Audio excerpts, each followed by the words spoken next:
Hello there, aqui é o Ricardo da English U e eu tenho um convite especial para fazer para você que está aprendendo inglês, espanhol ou até está sonhando fazer seu intercâmbio.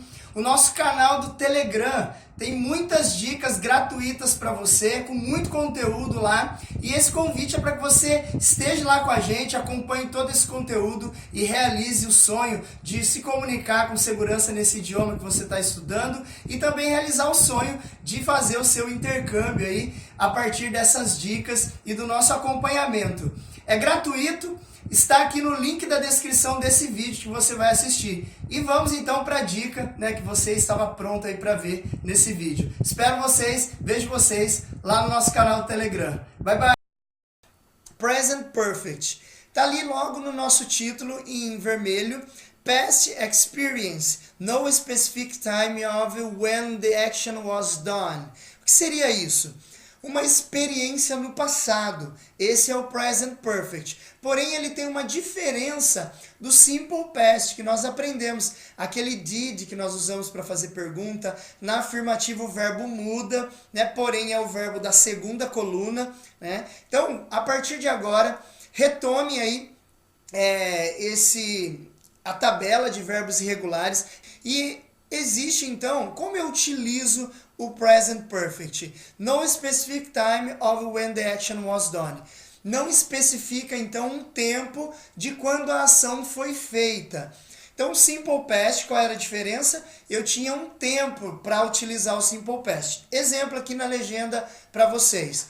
I went to the supermarket yesterday. I went to the supermarket yesterday.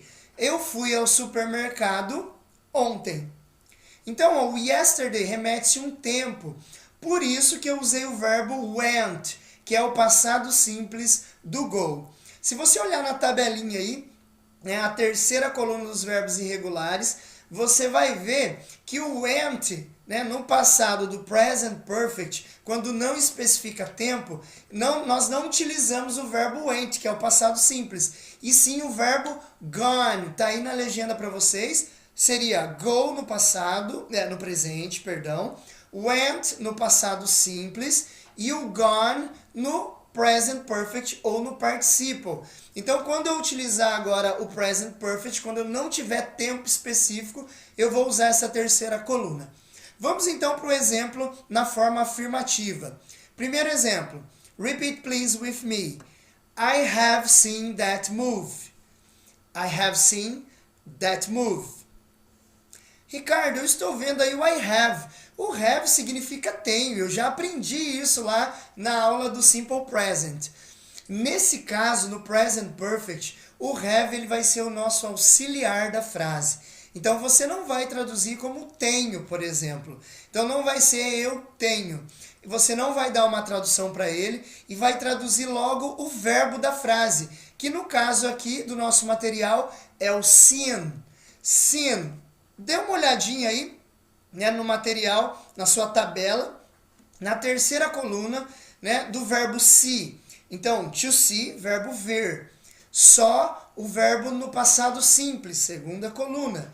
Terceira coluna, seen, S-E-E-N. Seria o verbo viu, via, vimos, no passado sem tempo, para o present perfect. Então, that movie, aquele filme, você já consegue entender isso.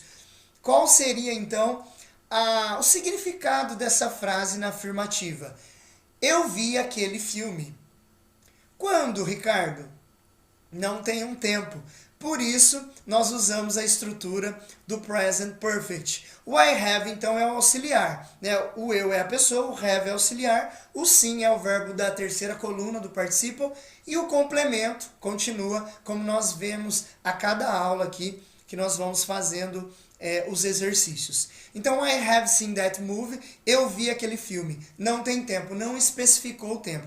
Essa é a primeira forma de utilizar, então, o present perfect. Vamos seguindo aí o nosso segundo exemplo, para ficar mais claro ainda para você.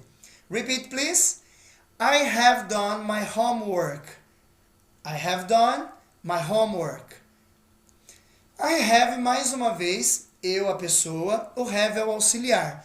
O done, se você olhar aí na sua tabelinha, to do, verbo fazer, tá? Did, o verbo fazer no passado, que seria fazia, fazemos, conforme o pronome a pessoa. E a terceira coluna é o verbo done, a pronúncia é done. Também significa fazer no passado, porém é utilizado quando eu não especifico o tempo. E agora você já consegue dar um significado para essa frase. Eu fiz minha lição de casa.